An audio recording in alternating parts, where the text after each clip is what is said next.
Assalamualaikum everyone, welcome to database course. In today's session we will learn about the transformation or mapping of entity relation or enhanced entity relationship model to relational model. जैसा हमने database development life cycle में पढ़ा था कि database design phase में हमारे पास first step होता है conceptual design phase का, जिसमें हम एक conceptual schema design करते हैं from the requirements of the database. तो कॉन्सेप्चुअल स्कीमा में हम ERD यूज़ करते हैं, एंटिटी रिलेशनशिप मॉडल यूज़ करते हैं. उसके बाद नेक्स्ट स्टेप आता है लॉजिकल डिज़ाइन फेज, जिसमें हम उस कॉन्सेप्चुअल स्कीमा को DBMS के डाटा मॉडल पे मैप करते हैं. तो आज के लेक्चर में हम देखेंगे कि हम एंटिटी रिलेशनशिप मॉडल को रिलेशनल मॉडल, जो कि हमारे पास एक RDBMS का डाटा मॉडल है, उसमें कैसे ट्रांसफॉर्म करते हैं या कैसे उसकी मैपिंग करते हैं. प्रीवियस लेक्चर में हमने इन्हांस्ड एंटिटी रिलेशनशिप मॉडल को डिस्कस किया था, जिसमें हमने कॉन्सेप्ट्स देखे थे स्पेशलाइजेशन के, generalisation, then we discussed constraints on specialisation, generalisation and hierarchies and lattices in EER model. आज के लेक्चर में हम देखेंगे transformation of normal entities, weak entities and relationships of ER model to relational model, and then mapping super type and sub type, जो कि EER model में हम define करते हैं. ये हमारे पास सैम्पल ER मॉडल है, जो कि हमने अपनी केस स्टडी में सारा डिस्कस किया था. इस ER मॉडल को हम ट्रांसफॉर्म करेंगे इनटू रिलेशनल मॉडल. इसमें हमारे पास एंटिटीज़ हैं एम्प्लॉय की, डिपार्टमेंट की, प्रोजेक्ट की एंड डिपेंडेंट्स की. ये इनके डिफरेंट एट्रीब्यूट्स हैं और इनके दरमियान जो हैं वो डिफरेंट रिलेशनशिप्स एक्सप्लेन किए हुए हैं. ER to relational mapping algorithm के हम स्टेप्स देख लेते हैं. फर्स्ट स्टेप क्या है? Mapping of regular entity types. First step में हमने जो रेगुलर एंटिटीज हैं उनको मैप करना है. नेक्स्ट हमने वीक एंटिटी टाइप्स को मैप करना है. उसके बाद हम बाइनरी 1-to-1 रिलेशनशिप टाइप्स को ट्रांसफॉर्म करेंगे. Then binary 1-to-many relationship types को ट्रांसफॉर्म करेंगे और उसके बाद many-to-many रिलेशनशिप टाइप्स को देखेंगे कि हम रिलेशनल मॉडल में कैसे रिप्रेजेंट कर सकते हैं. फिर हम देखेंगे कि मल्टी वैल्यूड एट्रीब्यूट, इसमें एट्रीब्यूट की एक से ज़्यादा वैल्यूज होती हैं, उसको कैसे मैप करेंगे.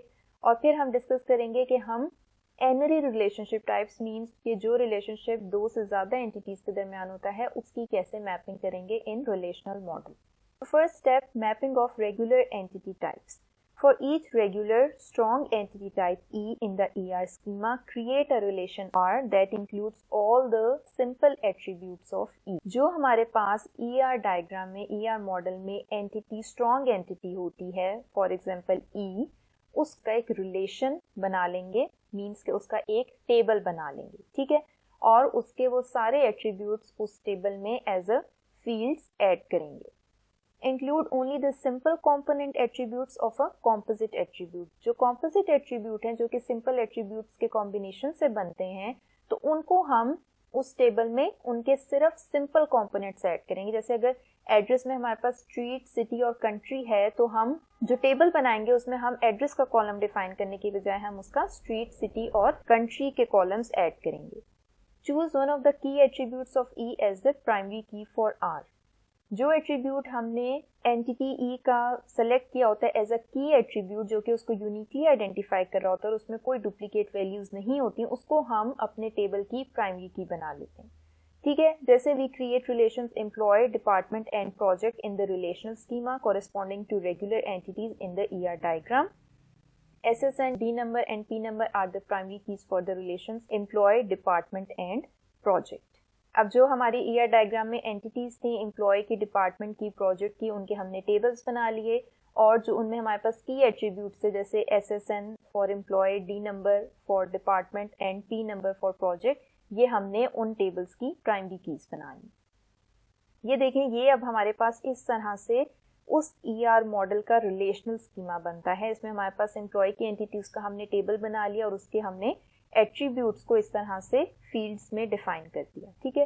प्राइमरी की हमने उसकी SSN रखी है, क्योंकि हमारे पास ये एम्प्लॉय के रिकॉर्ड्स को यूनिकली आइडेंटिफाई करेगी. सिमिलरली हमने डिपार्टमेंट का टेबल बना लिया, रिलेशन बना लिया, उसके एट्रीब्यूट्स हमने डिफाइन किए, फिर हमने प्रोजेक्ट के डिफाइन किए, ठीक है. ये हमारे पास 3 स्ट्रॉन्ग एंटिटीज थी जिनके हमने टेबल्स डिफाइन कर दिए अलॉन्ग विद देयर एट्रीब्यूट्स. अब हमारे पास जो एम्प्लॉय का फर्स्ट नेम था, अगर आप यहाँ पे देखें तो ये हमारे पास एक कॉम्पोजिट एट्रीब्यूट था। तो रिलेशनल मॉडल में हमने जस्ट उसके सिंपल एट्रीब्यूट्स एफ की हैं, F name, middle name and last name. तो इस तरह से हम ER मॉडल की एंटिटीज को रिलेशनल मॉडल में टेबल में डिफाइन करते हैं। नेक्स्ट है mapping of week entity types. For each weak entity type W in the ER schema with owner entity type E, create a relation R and include all simple attributes or simple components of composite attributes of W as attributes of R. अब हमारे पास अगर एक strong entity है E और उसकी weak entity हमारे पास है W, तो हम W का भी एक रिलेशन बनाएंगे, ठीक है, जिसको हम R से रिप्रेजेंट कर रहे हैं, और उसमें हम वो सारे एट्रीब्यूट्स शामिल करेंगे जो कि वीक एंटिटी W के एट्रीब्यूट्स होंगे। In addition, include as foreign key attributes of R the primary key attributes of the relation that correspond to the owner entity type. This takes care of mapping the identifying relationship type of W. अच्छा, एक तो हम weak entity में उसके अपने attributes as a field add करेंगे। इसके अलावा जिस स्ट्रॉन्ग एंटिटी पे वो डिपेंड कर रही है, जैसे कि E है यहाँ पे, इसकी प्राइमरी की को हम एज अ फॉरेन की W में ऐड करेंगे, ठीक है। The primary key of R is the combination of primary keys of the owner and the partial key of the weak entity type W if any. अब ये जो हमारे पास weak entity का टेबल बनेगा R, इसकी जो primary key होगी वो combination होगा E की primary key का जो कि strong entity है और इसकी अपनी primary key का. In our example, we create the relation dependent in this step to correspond to the weak entity type dependent. अब आप यहाँ पे देखें, यहाँ पे हमारे पास ये डिपेंडेंट जो है ये वीक एंटिटी थी, क्योंकि ये इस एम्प्लॉय की स्ट्रॉन्ग एंटिटी पे डिपेंड कर रही है, ठीक है। तो हमने यहाँ पे इस वीक एंटिटी का एक टेबल बनाया, रिलेशन बनाया, ठीक है। इसमें हमारे पास जो इसके एट्रीब्यूट्स थे, name, sex, birth date, relationship, ये हमने इसके एज अ फील्ड्स डिफाइन किए, इसके एट्रीब्यूट्स डिफाइन किए। इसके अलावा हमने जो इसका स्ट्रॉन्ग एंटिटी थी उसकी प्राइमरी की हमने यहाँ पे एज अ फॉरेन की इंक्लूड की, ठीक है। यहाँ पे ये जो SSN है इसको हमने एज अ फॉरेन की इस वीक एंटिटी के टेबल में इंक्लूड किए, और इस वीक एंटिटी का जो टेबल है, ये जो रिलेशन बना है R, इसकी प्राइमरी की हमने कॉम्पोजिट प्राइमरी की रखी है, एक अपनी जो इसका की एट्रीब्यूट था, इसके अलावा जो हमने फॉरेन की ऐड की है फ्रॉम स्ट्रॉन्ग एंटिटी, ठीक है। तो इस तरह से हम वीक एंटिटीज का भी एक अलग से टेबल क्रिएट करते हैं और उसमें हम जो स्ट्रॉन्ग एंटिटी है उसकी प्राइमरी की को एज अ फॉरेन की ले। नेक्स्ट है mapping of binary 1-to-1 relationship type. 1-to-1 relationship type को हम कैसे रिप्रेजेंट करते हैं? For each binary 1-to-1 relationship type R in the ER schema, identify the relations S and T that correspond to the entity types participating in R. जहाँ पे भी हमें ER schema में 1-to-1 रिलेशनशिप मिलेगा, उसके against हम उन दो रिलेशंस को पहले आइडेंटिफाई करेंगे जिनके दरमियान वो 1-to-1 रिलेशनशिप है। Choose the relations with total participation in R, say S, and include T's primary key in S. अब उस 1-to-1 रिलेशनशिप में हम पहले टोटल पार्टिसिपेशन को आइडेंटिफाई करेंगे कि कौन सी जो एंटिटी है या कौन सा टेबल जो है वो टोटल पार्टिसिपेट कर रहा है, उसको आइडेंटिफाई करेंगे और उसके अंदर हम दूसरे टेबल की प्राइमरी की को ऐड कर देंगे, ठीक है। जैसे 1-to-1 relation manages is made by choosing the participation entity type department to serve in the role of S because its participation in the manages relationship type is total. अब यहाँ पे अगर आप देखें, ये जो हमारे पास स्कीमा है इसमें ये हमारे पास 1-to-1 का रिलेशनशिप बन रहा है, ठीक है। ये मैनेजर्स का हमारे पास एक रिलेशनशिप है एम्प्लॉय और डिपार्टमेंट के दरमियान। अब यहाँ पे अगर हम टोटल पार्टिसिपेशन देखें तो वो डिपार्टमेंट की है, इसका मतलब है कि डिपार्टमेंट जो है उसके लिए मस्ट है कि उसे कोई एम्प्लॉय मैनेज कर रहा हो, ठीक है। तो ये डिपार्टमेंट की टोटल जो है वो पार्टिसिपेशन है, लेकिन एम्प्लॉय के लिए ये मस्ट नहीं है कि वो किसी डिपार्टमेंट को मैनेज करे। लास्ट में कुछ एम्प्लॉयज ऐसे होंगे जो किसी डिपार्टमेंट को मैनेज नहीं करे होंगे, तो इसकी पार्टिसिपेशन इस रिलेशनशिप में पार्शियल है। तो हमने क्या करना है, हमने आइडेंटिफाई करना है 1-to-1 रिलेशनशिप में टोटल पार्टिसिपेशन किसकी तरफ से है, वो डिपार्टमेंट की तरफ से है।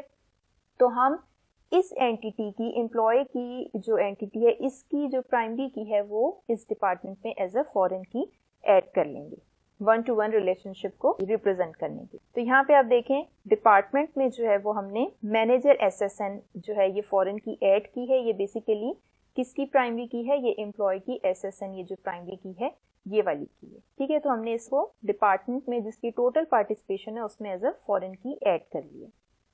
नेक्स्ट है mapping of binary one to many relationship types. For each regular binary one-to-many relationship type R, identify the relation that represent the participating entity type at the end side of the relationship type. अब जहाँ पे हमें ER schema में one-to-many relationship मिलेगा, उसमें हमने उस entity को आइडेंटिफाई करना है जो कि मैनी साइड पे होगी. ठीक है, जिस साइड पे n लिखा होगा वो वाली हमने एंटिटी को आइडेंटिफाई करना है और उसको हम जो है वो कह देते हैं कि ये रिलेशन S है. ठीक है, मीन्स कि जो हमने उसका टेबल बनाया है वो S है. Include as foreign key in S the primary key of the relation T that represents the other entity type participating in R. अब ये जो S है वो एंटिटी जो कि N वाली साइड पे है, उसके अंदर हमने T की प्राइमरी की ऐड करनी है. T कौन सी वाली हमारे पास एंटिटी है जो कि 1 वाली साइड पे रिप्रेजेंट हो रही हो. Include any simple attributes or simple components of composite attributes of one to many relationship type as attributes of S. अगर तो वन टू मैनी जो रिलेशनशिप है उसके अपने कुछ एट्रीब्यूट्स हैं तो वो हम सारे के सारे S में ऐड करेंगे जो कि मैनी वाली साइड पे होगी, एंटिटी N वाली साइड पे होगी. For example one to many relationship types works for controls and supervision in the figure. For works for we include the primary key D number of the department relation as the foreign key in the employee relation and called it D number. अब यहाँ पे हम देखते हैं कि ये हमारे पास एक वन टू मैनी का रिलेशनशिप बन रहा है. एम्प्लॉय और डिपार्टमेंट के दरमियान रिलेशनशिप का नाम है वर्क्स फॉर. अब हमने क्या करना है, हमने आइडेंटिफाई करना है एन वाली एंटिटी. एन वाली एंटिटी है हमारे पास एम्प्लॉय. एम्प्लॉय के अंदर हमने किसकी प्राइमरी की डालनी है, हमने डिपार्टमेंट की प्राइमरी की डालनी है इसमें एज अ फॉरेन की. ठीक है, तो जब हम रिलेशनल स्कीमा बनाएंगे तो एम्प्लॉय में देखें हमारे पास डी नंबर जो है वो डिपार्टमेंट की प्राइमरी की है और इसको हमने एज अ फॉरेन की एम्प्लॉय में ऐड किया. और अगर यहाँ पे कोई इस रिलेशनशिप का एट्रीब्यूट होता तो वो भी हम एम्प्लॉय के टेबल में ही as an attribute as a field add करते. तो इस तरह से हम वन टू मैनी रिलेशनशिप को रिप्रेजेंट करते हैं. हम जो मैनी साइड वाली एंटिटी होती है उसके अंदर हम फॉरेन की डाल देते हैं जो कि आपकी दूसरी वाली एंटिटी वन वाली साइड वाली एंटिटी की प्राइमरी की होती है. नेक्स्ट है mapping of binary many to many relationship types. For each regular binary many to many relationship type R, create a new relation S to represent R. जब भी हमारे पास ER model में many to many का relationship होगा जिसको हम R से रिप्रेजेंट करें तो उस R का भी हम एक रिलेशन बना लेंगे, मींस के एक टेबल बना लेंगे in relational schema. Include as foreign key attributes in S the primary keys of relations that represent the participating entity types. Their combination will form the primary key of S. अब वो जो हमने एक relation या table S बनाया है उस relationship का, उसमें हम जो दो एंटिटीज उसमें पार्टिसिपेट करी हैं उनकी प्राइमरी कीज को एज अ फॉरेन की ऐड करेंगे और उनके कॉम्बिनेशन को मींस के हम एक कॉम्पोजिट प्राइमरी की S की डिफाइन कर देंगे जो कि फॉरेन की होगी उन एंटिटीज की जो कि उस रिलेशनशिप में पार्टिसिपेट करें. Also include any simple attributes of many to many relationship type or simple components of composite attribute as attributes of S.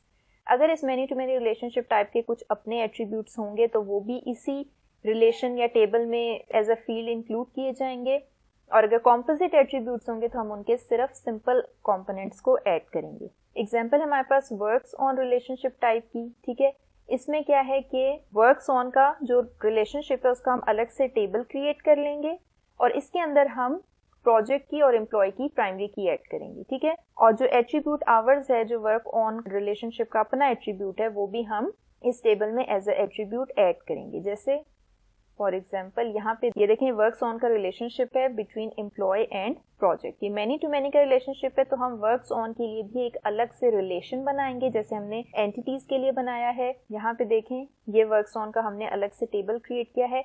इसके अंदर हमने उन दोनों एंटिटीज की प्राइमरी कीज रखी हैं जो कि इस रिलेशनशिप में पार्टिसिपेट करी थी. प्रोजेक्ट की ये P नंबर हमने इधर पे एज अ फॉरेन की लिया है. सिमिलरली एम्प्लॉय का जो है वो SSN हमने यहाँ पे एज अ ESSN फॉरेन की ली है और इसकी हमने प्राइमरी की क्या बनाई है, इन दोनों का कॉम्बिनेशन एज अ कॉम्पोजिट की. और यहाँ पे जो इस रिलेशनशिप के अपने एट्रीब्यूट थे जैसे कि आवर्स था कि एक एम्प्लॉय कितने आवर्स एक प्रोजेक्ट पे काम कर रहा है वो भी हमने इस टेबल में एज अ फील्ड ऐड कर दी. तो मैनी टू मैनी रिलेशनशिप के लिए हम एक सेपरेट टेबल क्रिएट करेंगे और उसके अंदर हम फॉरेन कीज रखेंगे उन दोनों एंटिटीज की जो कि उस रिलेशनशिप में पार्टिसिपेट कर रही हैं. नेक्स्ट है mapping of multi valued attribute. अब ऐसे एट्रीब्यूट जिनमें एक से ज़्यादा वैल्यूज़ आ सकती हैं, जैसे हमने एम्प्लॉय का जो एक एट्रीब्यूट था स्किल्स का, उसकी एग्जांपल देखी थी कि एम्प्लॉय की एक से ज़्यादा स्किल्स हो सकती हैं, ठीक है, प्रोग्रामिंग की भी हो, मार्केटिंग की भी हो, तो ये एक से ज़्यादा स्किल्स हैं। उसके लिए हम रिलेशन मॉडल में क्या अप्रोच यूज़ करते हैं? For each multi valued attribute A create a new relation R. This relation R will include an attribute corresponding to A plus the primary key attribute K as a foreign key in R of the relation that represents entity type that has A as an attribute. जो भी हमारे पास multi valued attribute है उसका हम एक अलग से table बनाएंगे, उसके अंदर उससे रिलेटेड कोई भी एट्रीब्यूट होगा वो हम ऐड करेंगे, और साथ ही जो हमारे पास मेन एंटिटी होगी जिसका वो मल्टी वैल्यूड एट्रीब्यूट होगा उसकी प्राइमरी की भी एज अ फॉरेन की हम उस रिलेशनशिप में ऐड करेंगे. The primary key of R is the combination of A and K. If the multi-valued attribute is composite, we included simple components. अब जो ये हमारे पास रिलेशनशिप R आया है जो कि मल्टी वैल्यूड एट्रीब्यूट है, इसकी जो प्राइमरी की होगी वो combination of A and K होगा. A इसका अपना एट्रीब्यूट होगा, ठीक है, और K जो है वो फॉरेन की होगी जो कि हमारी मेन एंटिटी जो है उसकी प्राइमरी की होगी. Example, the relation department location is created. The attribute D location represents the multi-valued attribute locations of department, while D number as foreign key represents the primary key of the department relation. The primary key of R is the combination of D number and D location. अब यहाँ पे diagram में आप देखें तो ये department में हमारे पास लोकेशंस जो है वो एक मल्टी वैल्यूड एट्रीब्यूट है. इसमें एक से ज़्यादा लोकेशंस हो सकती हैं एक डिपार्टमेंट की. तो रिलेशनल स्कीमा में हमने क्या किया, हमने इसका एक अलग से टेबल क्रिएट कर लिया डिपार्टमेंट लोकेशंस के नेम से. अब इसका जो अपना एट्रीब्यूट है डी लोकेशन वो तो हमने इसमें लिखा ही है, प्लस हमने जिस एंटिटी से ये एट्रीब्यूट बिलोंग करा था जो कि यहाँ पे आप देखें डिपार्टमेंट की एंटिटी है, इसकी प्राइमरी की भी हमने इसमें ऐड की है. देखिए ये डी नंबर डिपार्टमेंट की प्राइमरी की है और इसको हमने यहाँ पे इस टेबल में भी ऐड किया है, और इसकी प्राइमरी की क्या बनेगी, इन दोनों का कॉम्बिनेशन, उसका अपना एट्रीब्यूट और जो मेन एंटिटी की प्राइमरी की है उसका एट्रीब्यूट. तो इस तरह से मल्टी वैल्यूड एट्रीब्यूट के लिए हम सेपरेट टेबल बनाएंगे और जो मेन एंटिटी है उसकी प्राइमरी की इसमें एज अ फॉरेन की इंक्लूड करेंगे. नेक्स्ट है mapping of n-ary relationship types. अब अगर एक रिलेशनशिप जो है वो दो से ज़्यादा एंटिटीज के दरमियान है, where N is greater than 2, ठीक है, तो उसमें हम क्या करेंगे, हम उस रिलेशनशिप का भी एक टेबल बनाएंगे. Include as foreign key attributes and as the primary keys of relations that represent the participating entity types. अब जो entities या tables उस relationship में participate कर रहे हैं उनकी primary keys हम as a foreign key इस new table में add करेंगे. Also include any simple attributes of any relationship type or simple components of composite attribute as attributes of S. और अगर उस relationship के अपने कुछ attributes होंगे तो वो भी हम उसी table में add करेंगे. जैसे यहाँ पे एग्जांपल देखें, ये हमारे पास जो है वो एक रिलेशनशिप है जो कि सप्लायर, प्रोजेक्ट और पार्ट के दरमियान, ठीक है, कि एक सप्लायर जो है वो एक पार्ट सप्लाई करेगा और वो हम किसी प्रोजेक्ट में यूज करेंगे. तो ये हमारे पास 3 एंटिटीज हैं. इस रिलेशनशिप को हम रिलेशनल मॉडल में इसके लिए हम एक अलग से टेबल बना लेंगे सप्लाई के नेम से, ठीक है. अब इसमें क्या होगा, इसमें इन तीनों की प्राइमरी कीज होंगी. जैसे यहाँ पे आप देखें एस नेम है, ये सप्लायर की प्राइमरी की है, प्रोजेक्ट नेम है, ये प्रोजेक्ट की प्राइमरी की है, पार्ट नंबर है, ये पार्ट की प्राइमरी की है, और इसका जो अपना एट्रीब्यूट है क्वांटिटी वो भी हमने इस टेबल में इंक्लूड किया. तो इस तरह से हम एक न्यू टेबल बना लेंगे एनरी रिलेशनशिप को रिप्रेजेंट करने के लिए इन रिलेशनल मॉडल. अब ये हमारे पास जो है वो समरी है कि हमने ER मॉडल की कौन कौन सी जो हमारे पास कंपोनेंट्स हैं उनको हमने रिलेशनल मॉडल के किस कंपोनेंट में मैप करना है. जैसे एंटिटी टाइप होगी वो एंटिटी रिलेशन बन जाएगा, रिलेशन मींस के एक टेबल बन जाएगा. 1 to 1 और 1 to many रिलेशनशिप टाइप को हम फॉरेन की एज इंक्लूड करेंगे, ठीक है, जैसे भी हमने ऊपर डिस्कस किया, एक टेबल की प्राइमरी की हम दूसरे टेबल में एज अ फॉरेन की ले लेंगे. मैनी टू मैनी रिलेशनशिप में हम रिलेशन क्रिएट करेंगे एंड 2 फॉरेन कीज मींस कि हम उस रिलेशनशिप का टेबल बना लेंगे और उन दोनों टेबल्स की प्राइमरी की को उसमें एज अ फॉरेन की ऐड करेंगे. एनी रिलेशनशिप टाइप में भी हम सेम रिलेशनशिप का टेबल बनाएंगे और उन टेबल्स की जो प्राइमरी कीज है उनको एज अ फॉरेन की ऐड करेंगे जो कि इस रिलेशनशिप में पार्टिसिपेट कर रही हैं. सिंपल एट्रीब्यूट को हम रिलेशनल मॉडल में भी एज एन एट्रीब्यूट लेंगे या एज अ फील्ड लेंगे या एज अ कॉलम भी कह सकते हैं, कॉम्पोजिट एट्रीब्यूट में हम set of simple component attribute, जो कि उस कॉम्पोजिट एट्रीब्यूट के सिंपल एट्रीब्यूट्स होंगे, हम जस्ट उनको ऐड करेंगे। Multi valued attribute ER model का जो है उसका हम एक रिलेशन बना लेंगे, टेबल बना लेंगे और उसमें हम फॉरेन की रखेंगे उस एंटिटी की, प्राइमरी की, जिसकी ये मल्टी वैल्यूड एट्रीब्यूट होगा। वैल्यू सेट को हम डोमेन कर देंगे। वैल्यू सेट मीन्स कि हमारे पास अगर कुछ स्पेसिफिक वैल्यूज किसी भी एट्रीब्यूट की हैं या कुछ कंस्ट्रेंट्स हैं अगर हमने ईआर मॉडल में डिफाइन किए हुए हैं, तो वो हम इस रिलेशनल मॉडल में हम एज ए डोमेन लेंगे, हम यहाँ पे उसके वो कंस्ट्रेंट सेट करेंगे। जैसे अगर फॉर एग्जांपल जेंडर है एक एट्रीब्यूट एम्प्लॉय का और उसका वैल्यू सेट है सिर्फ एम और एफ, के इसमें सिर्फ एम और एफ आ सकता है, तो हम रिलेशनल मॉडल में ये डोमेन डिफाइन करेंगे कि जो जेंडर की फील्ड है उसमें सिर्फ एम और एफ ही आ सकता है। देन हमारे पास की एट्रीब्यूट है, तो जो की एट्रीब्यूट है ईआर मॉडल में जो कि यूनिकली आइडेंटिफाई करेगा उस एंटिटी को, उसको हम प्राइमरी और सेकेंडरी की बना लेते हैं रिलेशनल मॉडल। ठीक है, तो ये हमारे पास समरी है कि किस तरह से हमने ईआर मॉडल को मैप करना है इनटू रिलेशनल मॉडल। फिर हम देखते हैं ईआर मॉडल की मैपिंग कैसे करनी है। ईआर मॉडल में हमारे पास सुपर टाइप और सब टाइप होती हैं, जैसे हमने ईआर मॉडल में डिस्कस किया। इसके लिए क्या होगा, one relation for super type and for each सब type. Super type attributes including identifier and subtype discriminator go into super type relation. Subtype attributes go into each subtype. Primary key of super type relation also becomes primary key of the subtype relation. अब इसमें क्या है, हमने super type के लिए और हर subtype के लिए एक अलग से टेबल बनाना है। मीन्स तो super type का भी टेबल बनेगा और जितनी subtypes हैं उनका भी टेबल बनेगा। जो super type के attributes होंगे उसके अंदर उसका आइडेंटिफायर होगा, ठीक है, या फिर उसका जो सब टाइप डिस्क्रिमिनेटर होगा वो सुपर टाइप के ही टेबल में एज एन एट्रीब्यूट ऐड होंगे। ठीक है, सब टाइप डिस्क्रिमिनेटर वो एट्रीब्यूट जिसकी बेस पे हम सब क्लास बना रहे होते हैं। जो सब टाइप के एट्रीब्यूट्स होंगे वो सब टाइप के ही एट्रीब्यूट्स होंगे और उस सुपर टाइप की प्राइमरी की होगी वो हमारे पास सब टाइप की भी प्राइमरी की बन जाएगी। जैसे फॉर एग्जाम्पल ये हमने डिस्कस किया हुआ सिनेरियो जिसमें हम एम्प्लॉय सुपर क्लास है हमारे पास, इसकी हम सब क्लासेस बना रहे हैं based on job type attribute. कि जॉब टाइप इंजीनियर है तो वो इंजीनियर की जो है वो एक सब क्लास में जाएगा। ठीक है, जॉब टाइप टेक्नीशियन है तो वो टेक्नीशियन में जाएगा। इस तरह से हमने ये सब क्लासेस डिफाइन कर दी हैं एम्प्लॉय की सुपर क्लास की। अब इसको हमने रिलेशनल में कैसे डिफाइन किया, हमने इन सब का टेबल बना लिया, एम्प्लॉय का भी, सेक्रेटरी का भी, टेक्नीशियन का भी और इंजीनियर का भी। इसमें जो सुपर टाइप के एट्रीब्यूट्स है वो सारे हमने एम्प्लॉय की टेबल में ऐड किए। जो आइडेंटिफायर है या की एट्रीब्यूट है उसको हमने एज अ प्राइमरी की ले लिया। इसके जो कॉम्पोजिट एट्रीब्यूट हैं उसके हमने जो सिंपल कंपोनेंट्स थे वो सारे ऐड कर लिए। और जो हमारे पास डिस्क्रिमिनेटर था, सब टाइप डिस्क्रिमिनेटर, ठीक है, ये जॉब टाइप है जिसकी बेस पे हम सब क्लासेस बना रहे हैं, वो भी हमने एम्प्लॉय के ही एट्रीब्यूट में लिया।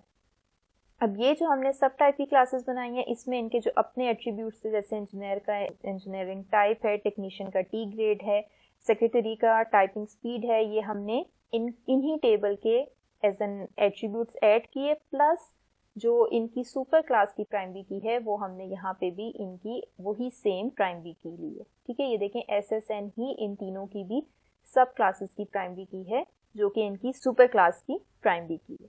तो इस तरह से हम सुपर टाइप और सब टाइप क्लासेस को रिप्रेजेंट कर सकते हैं इन रिलेशनल मॉडल। इसके अलावा डिफरेंट अप्रोचेस हैं। कुछ में ये भी है कि हम एक ही टेबल बनाएं एम्प्लॉय का और ये जितने भी एट्रीब्यूट्स हैं इनके सेपरेट, इनको भी हम उसी टेबल में ऐड करें। तो ये है कि जैसे इंजीनियर के लिए हमें टाइपिंग स्पीड की ज़रूरत नहीं है तो वहाँ पे उसकी जगह पे नल वैल्यू आ जाएगी। तो ये डिफरेंट अप्रोचेस हैं। यहाँ पे जो है वो हर सब टाइप की एक सेपरेट क्लास बनाई गई है। तो आज के सेशन में हमने डिस्कस किया कि हम किस तरह से ईआर मॉडल को और ईईआर मॉडल को मैप कर सकते हैं इनटू रिलेशनल मॉडल।